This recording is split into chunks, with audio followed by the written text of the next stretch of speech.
It is noon. We are post Labor Day, and I'm very excited to introduce you to Dr. Debra Clary. Today, we are going to have an interesting conversation on the topic of leadership, which, as you know, is a topic that really winds my clock. But we're going to come at it from another thing that really winds my clock, which is curiosity. As a recovering journalist, curiosity is the way that I really lead a lot of the conversations that I have with women leaders today. And I'm so excited to be in front of Dr. Debra Clary, who is AVP at Humana. Welcome, Debra. Thank you. I think I'd be remiss if I didn't talk about all the other major titles that you've held in your career history. Many other Fortune 100 companies. List a couple of us just to set up the exposition here.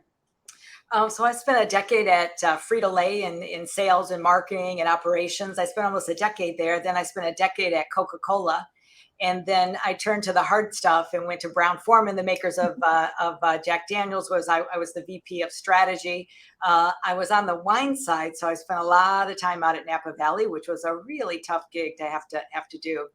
And when I was there, I got really interested in leadership and culture and just beginning to see differences in different companies that I had worked for. And so I decided to go back and get a doctorate in leader development and org design. So I worked full time. I went to school full time. And then after I graduated, I wrote my dissertation and turned it into a book on women in leadership. Humana was just beginning to start a leadership institute. And they said, gosh, with your background, your business background and your academic background, you would be perfect to stand up this institute. And of course I said, like, no way, right? I'm food and beverage. I don't know anything about healthcare, but they convinced me to do so. And I'm so glad that they did. And it's just been a pleasure to work here to develop leaders and really help advance the culture.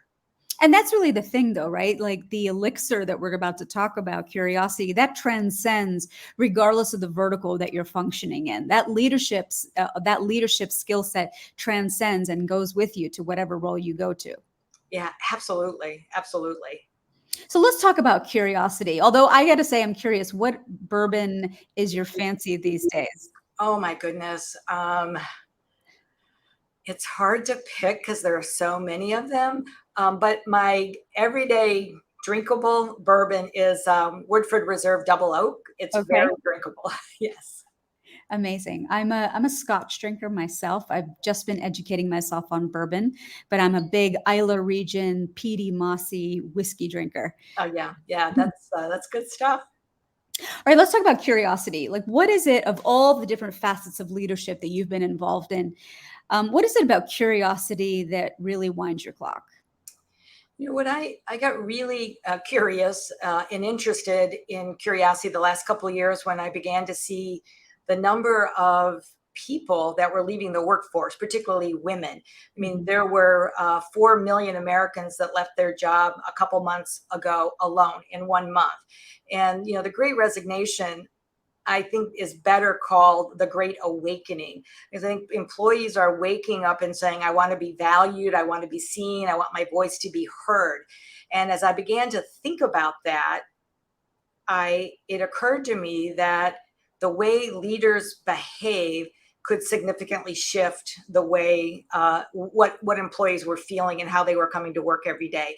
And it became my hypothesis that some leaders just become incurious, because we know that employees don't leave companies, they leave leaders. And when leaders become incurious and they stop what might appear as caring, is I think when employees are saying, I think I might just stop this. Mm-hmm, mm-hmm. I remember interviewing an expert on company culture, and he said, I'm not a fan anymore of the annual review. I think that's been traded in favor of the monthly coaching call, where we are co-creating this trajectory that you're on, employee and boss. Yeah, I absolutely agree. Someone once asked me, what makes a great leader? And I said, gosh, there are just thousands of books about leadership, and I studied it. But for me, if I have to come down to one thing, it's the leaders that care are the greatest leaders. And part of that caring is also having some curiosity about what's going on with your employees. Absolutely, absolutely. Which is about asking questions and really understanding your associate, your employee. We use the word elixir. The secret elixir to great leadership is curiosity. I want to talk about why that word choice before we get into your 6 tips. I chose that title because I felt as though if leaders heard the word, that curiosity was a way to, increase productivity, decrease retention, help with development. I kind of thought they would say, I don't think so, right? Similar to what Gallup did, a few decades ago when they started talking about engagement. And so I wanted to express that it really is kind of it's this ingredient that could have significant impact if leaders started using it. Mm-hmm. Mm-hmm. I want to invite those who are tuning into our conversation with Dr. Debra Clary today to please put your questions in the chat and I will ask them at the end. All right, let's get into your top 6 tips. Number 1 is, why is curiosity good for our brains? I'm spending a lot of time nowadays, Debra, in the study of the 3 different human brains and how they work together and how they work disparately to help us get our goals. But why is curiosity good for our brains? Yes. So I come at things from a scientific perspective, in a objective way, if you will. So for me to even go down this path of curiosity, I wanted to know the science behind it. And so I did significant amount of research, and a couple of really cool studies came out. One by a group of neuroscientists in London, and they did a study of the brain. They put students into an fMRI machine. Now, if you've been to London, and I suspect that you have, is that people, particularly students, will spend a disproportionate amount of their time in pubs playing trivia. So they gathered these students that like to play the trivia. They put them in this machine, and what they discovered is that there are 2 parts of the brain that just light up when we're curious. And the first is called the midbrain. Now, the midbrain is important because it controls all our senses: our sight, our hearing, our taste, our temperature, and our arousal. Mm-hmm. Now, the other part of the brain that really lit up was the nucleus. Now, the nucleus is important because it really is the command center for all of our cognitive processing. So you can see these 2 parts of the brain are really important for our day-to-day living on that. So they found that they lit up, but what they also discovered was that the midbrain, it just gets so excited about new information that's coming in, is that it recruits the hippocampus. And the hippocampus is important because it manages and stores memory, or what I would call learning. And so if we want to anchor learning, we can do so by engaging the brain in that way. So it's extremely good for our brain to be curious. Now let's tie this back into leadership. When you're engaging those 2 major parts of your brain, apply that to a scenario where you are coaching an employee, and maybe they're a B player and you need them to become an A player. So in my experience, what I have found is, typically leaders get elevated in their organization because they were competent in what they're doing, right? So they were capable probably at doing that role that they've been promoted out of. And so typically what happens is an employee comes into a leader's office and they sit the problem on the table. So here in front of the employee and the leader is the problem. And what leaders will do, because they're pressed for time, they have constraints, and plus they know it all, is they solve the problem on behalf of the employee. They say, I want you to do X, Y, and Z, and then they send them on their way. But a more effective leader will ask questions that leads that employee to think for themselves. And then most likely they have the answer if the leader will continue to ask them questions about, how long have you been thinking about this? What are some of the solutions that you might have? And what that is doing is sparking curiosity in the employee. And what it's also doing is, for the employee, it's saying, wow, I'm important. He or she is actually listening to my ideas. So that is the one way that leaders can be more effective and have greater impact and increase, the development of that employee. And what I'm hearing you say is that when you just jump in and do the task for them, or you authoritatively say, I want you to do X, Y, and Z, you're actually robbing them of critical problem solving skills, things that they're going to need to do a better job at their current role down the line to become the A player that you want. So, really going down the 7 whys and keep asking why and peeling back the onion is the curiosity that you're talking about in order to be able to have them arrive at their own conclusions. Yeah, absolutely. Accenture did a study not too long ago where they shared that uh, that um, that people. Let me start again. Um, development is a greater predictor of one's retention in an organization versus promotion and money. Meaning that if individuals feel like they're being developed and that they're growing, that growth mindset, and that I'm going to be a part of this organization because they believe in me, that's a greater predictive of retention than anything else. And said another way, you can hear it, you can read it, but for you to actually do it is what increases the retention too. It's that sort of tactical, kinetic sort of thing that happens when you're actually in it. Yes. Yep. Absolutely. All right. I suspect I know what the top killer of curiosity is in most people's world nowadays, given the post-COVID conversation, which is burnout. But what do you think is the top killer of curiosity? So hear me out before you judge me. But it starts with our parents and our teachers. So when we are young, we are taught that curiosity killed the cat. Mm-hmm. Adam and Eve ate of the tree of knowledge, and they were cast out upon the world. Pandora's box. Please don't open Pandora's box. So we are taught that curiosity is not a good thing. And there was another group of neuroscientists that did a study with children wanting to understand cognitive development. And what they discovered is, and this is not surprising for people that have toddlers right now, is that they'll ask 396 questions a day. Mm. And what they found in this longitudinal study is that if the parent or the caregiver tried to answer, stay in the conversation, like why is this happening? Why is this happening? And as a parent or caregiver, you may not know, but if you stay in it with them and try to solve it with them, what they discovered in this study is that those children were more academically successful, more socially connected, and more emotionally stable. So if we can start off right in life in terms of being encouraged to be curiosity, I mean, that really helps. Now, here's another interesting piece, and I'm going to go on to my other point of this, is that what they also found out is 85% of the time that a child asks a question, who does he ask? The mother. Right? Go ask your mother, right? So the other point of this is that curiosity is a state and not a trait, meaning we think we're born with curiosity. Maybe other people are, oh, wow, they're born curious. It's not, we're all born curious, but it's taken away from us because we're to be seen and not heard, or we have to follow a structure.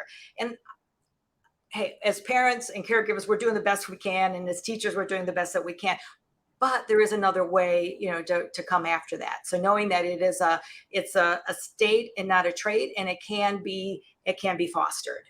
So when you see the apathy start to kick in, the eyes are glazing over in the workplace. So how do you kind of short circuit that boredom, that I don't know if my place is here anymore, I'm out the door? How can curiosity be stoked again? It's about asking those questions in a really genuine way.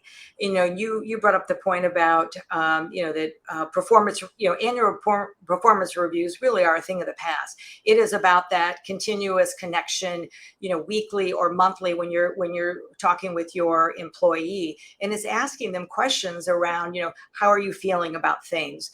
What is it that we can work on together that would inspire you? What is it that you still want to learn? Asking those genuine questions that you can work something through. When you're seeing that eyes glaze over look, you see that person's checked out. Asking questions is certainly one way, but what's another? I mean, this isn't your first rodeo. You've been at this for a while. What's another thing that's been effective that you've seen work in your career? Well, I think the one thing is the asking of the question, and then the listening is the most important thing, right? So when somebody is speaking, you're listening, and there is also the nonverbal, picking up on what people might be feeling, but they're not wanting to express, if you will. Mm-hmm. And it gets down to the piece around caring. If your employee knows that you, or your colleague or your boss, they know that you genuinely care, and you're caring not because you're trying to increase performance for the organization, but you're caring for them first as an individual, and Mm-hmm. that it's your well-being is important to me. Your balance in life is important to me. Let's talk about how we can work that through. So care paired with that curiosity can be a top stoker of getting that person back into. Yeah, and I'll add another C there, is around courage. So leaders often don't want to have that conversation. They don't want someone to feel bad, or maybe they don't even want to know what's going on with them because it might force another decision on that. But courageous leaders are the ability to, and the willingness to have those meaningful conversations, even though they might be difficult, is really important. Mm-hmm. Encourage on the part of the employee probably to also articulate what they need and be their own best advocate. Absolutely. And that all comes down to trust, building trusting relationships. I want to encourage anybody who's tuning into this conversation to please put your questions in the chat, and Debra and I are going to definitely address them at the end of our 6 points here. All right, point number 3, how do top leaders harness curiosity and have that as one of their powerful arrows in their quiver? Yeah. And I would love to call this it's a culture of curiosity, right? It's having an entire organization recognize that curiosity is really critical, because curiosity feeds innovation. It fuels engagement. It can fuels productivity, if you will. But it's having a senior leaders, if you will, really embrace the values of the organization and the culture. And a part of that culture is your voice matters. And in order for me to hear your voice, I need to be curious, and I need to be asking questions. And it's how to harness it. If somebody asks a question in a meeting, is how does the leader address it? Do they affirm the individual, and do they go on and brainstorm around that, or do they shut it down? So shutting it down obviously is not a good thing, but the opportunity to say, let's explore that, or I haven't thought about that, and to be able to role model that speaking up and having ideas is really important to our culture. What's another way before we leave this button? I think it's one about being vulnerable as a leader, meaning that if you don't have the answer, and we're hoping that leaders don't have all the answers, right? We want leaders that are continuously learning and doing, if you will. And so I think it's one about, as a leader, to say, I don't know the answer to this. I'd like the group to brainstorm around this, and just so being vulnerable that I don't have all the answers, but collectively, I think we can get to a good place. Yeah. And being very intentional about creating time and white space for those conversations to actually happen. Yeah, absolutely. Good point. How to make curiosity contagious. We all know people that kind of go through life and are not curious about anything. I know a few of them. So how do we make our own curiosity contagious in the workplace? Yeah, and I'm actually going to quote you, but you were quoting someone else on one of your other podcasts about, you in 5 years, you're going to be the person you are, with the exception of the people you meet and the books that you read, by a guy named Charlie, forget the last name at the moment, but that's really powerful, right? And so in terms of curiosity is contagious, as I shared that study with the children, is that it is a state and not a trait. And when you're around curious people, you become more curious. Think about how much fun it is when you go out to drinks with colleagues or friends, and you're just asking all kinds of questions about something that's happening in the world, or you've come back from your Morocco trip, and people want to learn about that. That is so much more fun than being at a table where people are not that way. So it's from a leader's perspective, if you are modeling being curious, then you're going to set the culture within your team, and it is contagious. The point that we just left the last one with is, how do you create white space for that? We're so busy. We're trying to do way more with way less resources. How do we create the space for this brand of conversation to happen? Yeah, I think you have to be super intentional, and you have to have this growth mindset to say, how can I get the best performance from my team and from myself and from individuals? And it's thinking about that mindset when you're going into a conversation, or when you're going into your a team meeting, if you will, and you're leading that. It is about setting the intention of everyone matters, everyone has great ideas, and that together we can certainly make a difference here. Yeah. I was having a conversation with one of my members 2 weeks ago, and she was talking about this woman who was being promoted, but she was really sabotaging any of the new hires that were being onboarded to take over her job. And I asked the question, what kind of energy, even though she may not be saying it, what kind of energy is she bringing to that onboarding process? Because ultimately, these people were heading out the door 6 months after they were coming in the door. And so something clearly energetically was off. So before we leave this point, contagion is one thing in your diction, but what about energetically as a leader? How do you protect that energy? How do you emit the right energy? Yeah, I mean, for me, it comes down to having the right mindset. And then you back it up and say, well, how do you get the right mindset when everything that you just said, we're busy, we've got pressures on us. It's about, how do you start your day? What is your morning routine? So for me, it is meditation, it's reading, it's journaling, it's working out. And then as I'm driving into work, I'm in a much better frame because I have the intention to do the best that I can do. And so for me, my motto this year in 2022 was around, my success will be about building different relationships and deeper relationships. And my friend said, oh, you've got to have more goals than that. And I said, I do. But for me, the most important thing I'm going to do this year is building relationships. And the only way I can do that is to get my mind right is when I'm interacting with people. So I would sum it up by saying, have your morning routine and your intention set before you get in your car or you get on the Zoom call. Yeah, so important.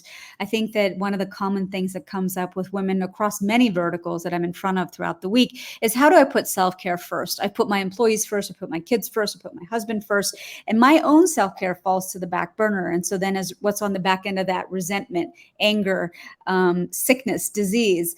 And so before we go on to your final point here about how to make curiosity a constant in business, how do we prioritize ourselves? Because that seems to be a fundamental challenge for so many women.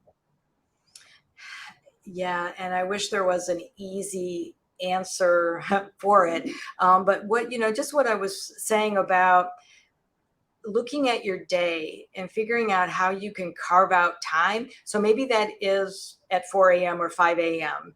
And just say, this is going to be my time to do whatever it is that I'm going to do for my own care of that. I once heard this woman that worked for me. She was experiencing this, the challenges of having young kids and the work demands. And so we said, we talk to your husband about it and see how he might think about this and how he might help. And so she came back the next day. She goes, well, I had the conversation, and I said to him, when are you going to start helping with childcare? When are you going to start helping cleaning the house? And he said, when you start letting me.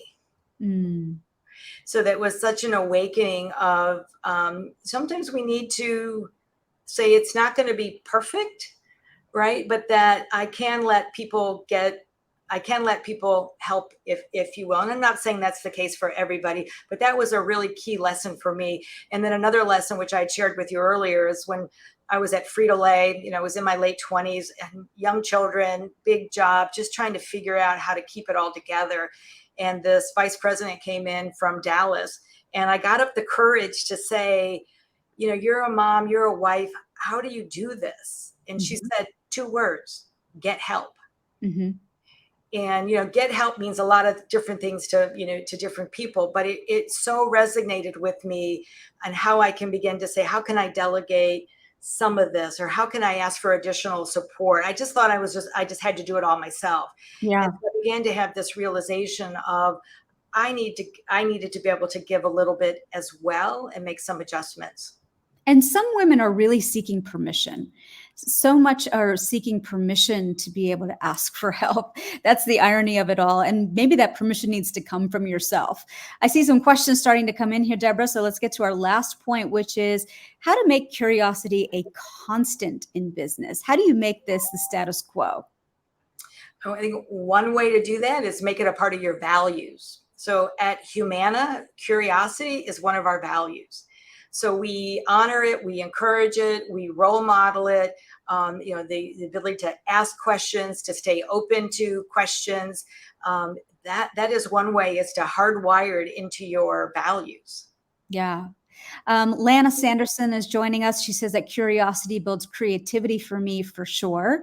She says that women need solitude in order to find the true essence of themselves again. Some of that curiosity truly does come in our relation to ourselves. I think Lana brings up a great point.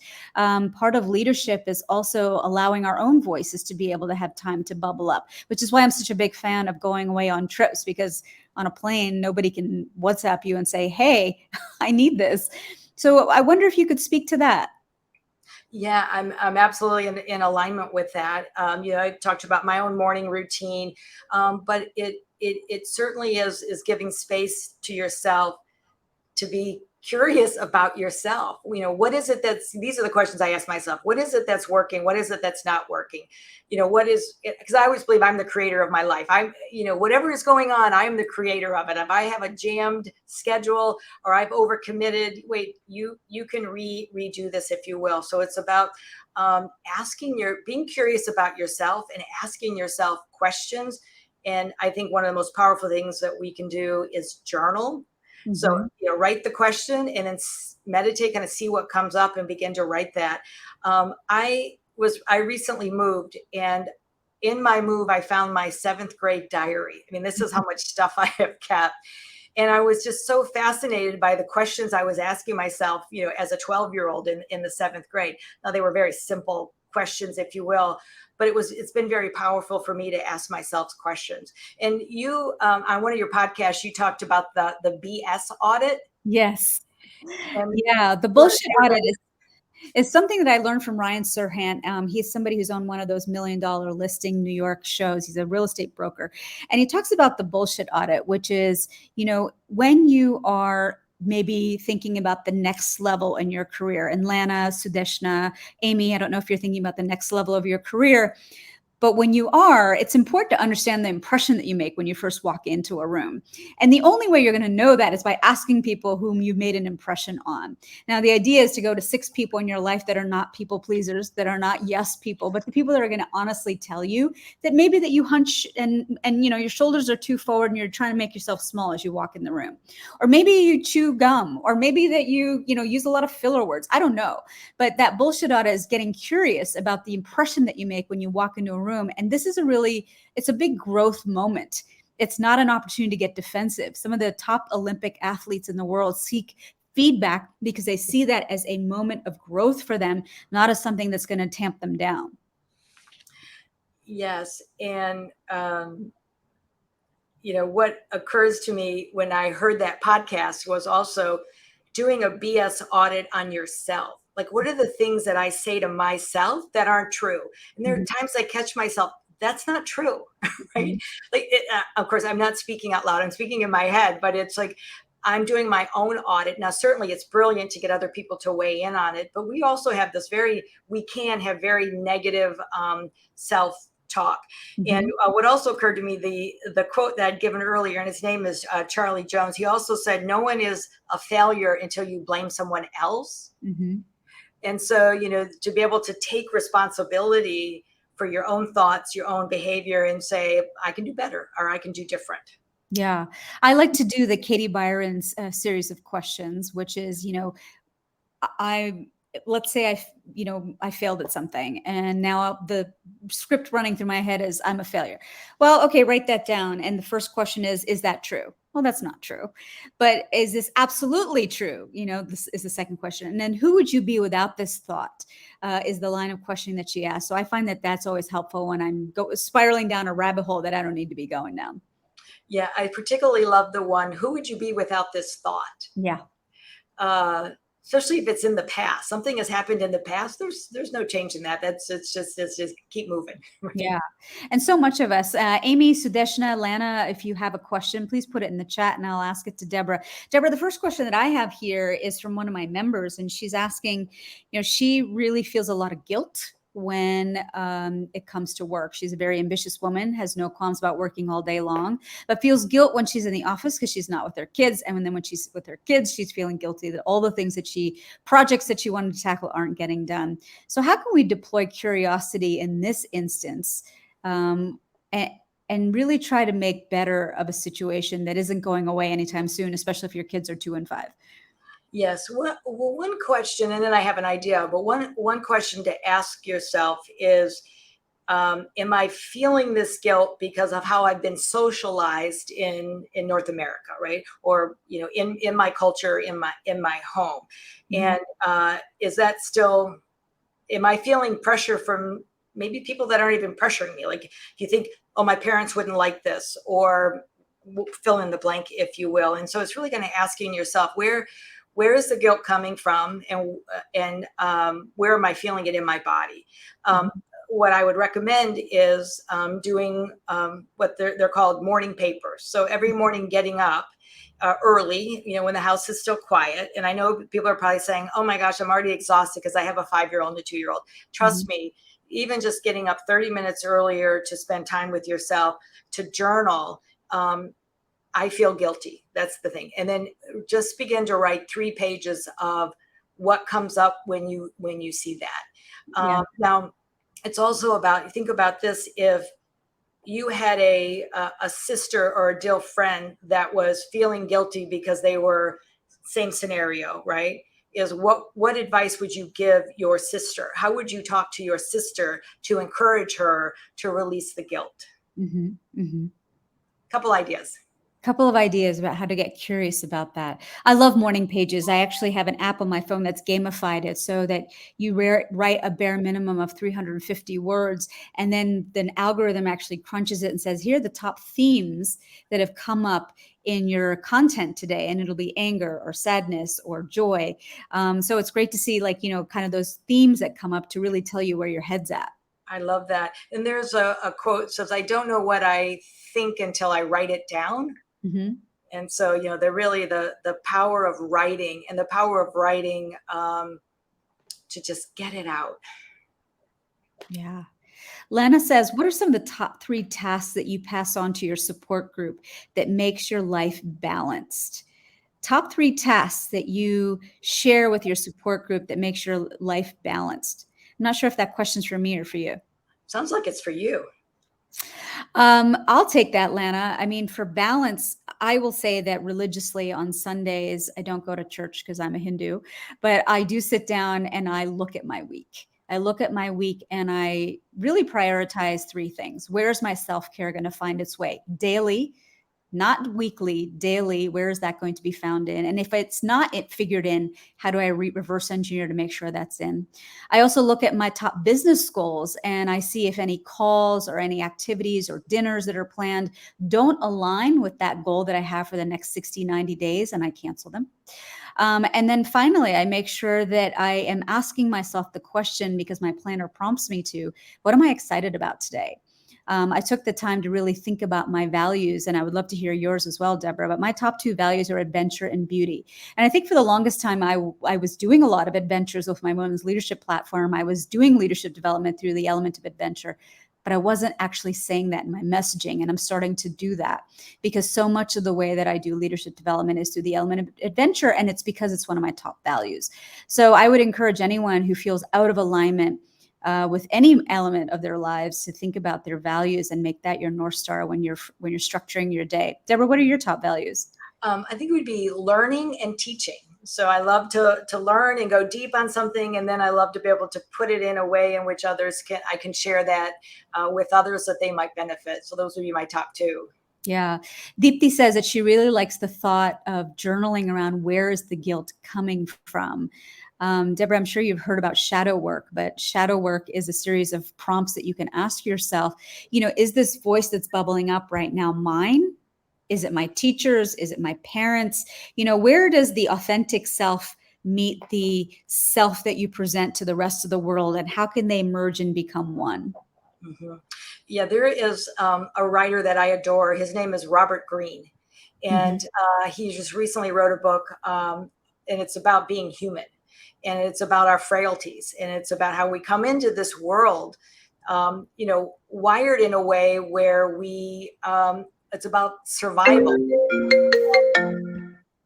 And so it's around, sometimes we behave in certain ways because we think that we do have to survive, but we have behaviors that we don't sometimes recognize. Like, we can see it easily in others. Like, why are they showing up in this meeting behaving in that way? Like, why would they be a jerk in this meeting?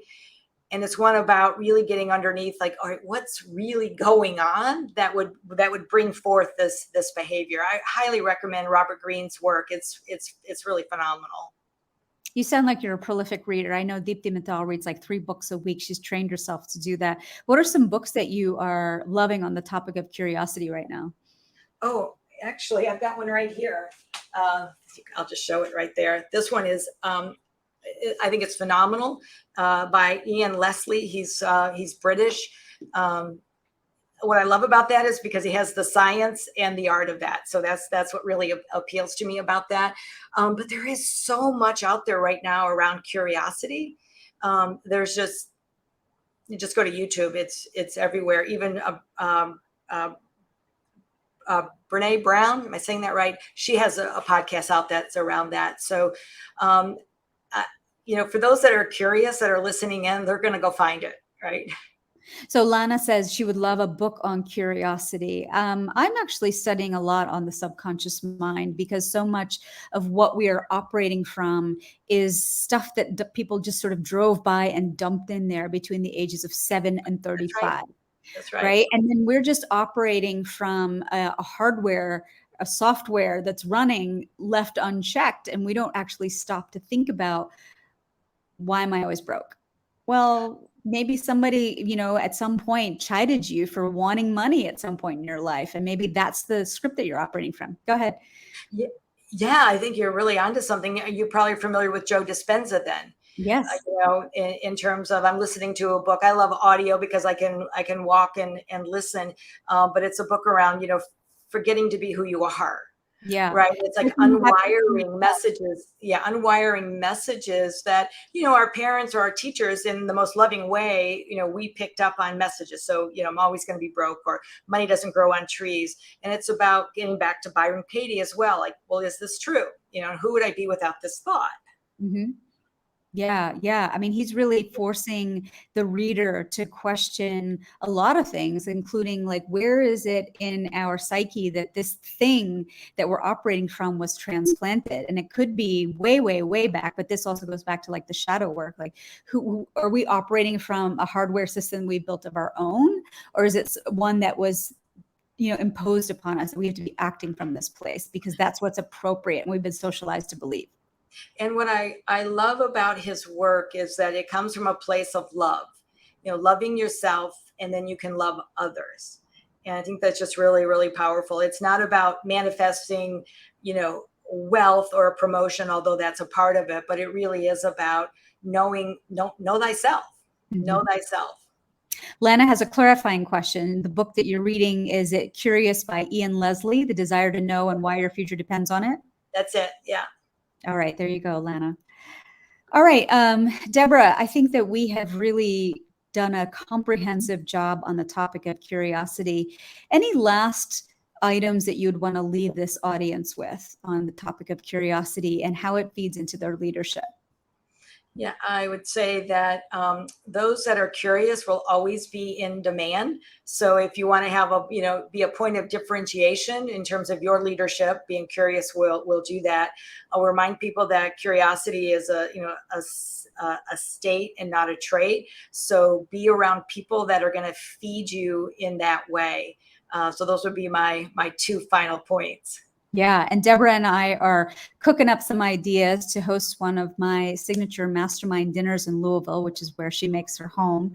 And that is a very conversation, curiosity-driven dinner where everybody throws a challenge that they're currently having into the center, and everybody else weighs in with possible solutions. So curiosity is going to be the order of the day, including some yummy food from down south. So if anyone wants to get in touch with you, Debra, what's the best way for them to do it? You can just go to my website, DebraClary.com. Is it Dr. Debra Clary or just Debra Clary? DebraClary.com. Okay, DebraClary.com. I'm going to put that for everyone's benefit here so everyone can see it. If you want to get in touch with Debra, and if you want to get in touch with me, you can always email me about my mastermind dinner, joya@joyadas.com. Debra, you have a great day. Thank you. Fascinating conversation. Thank you.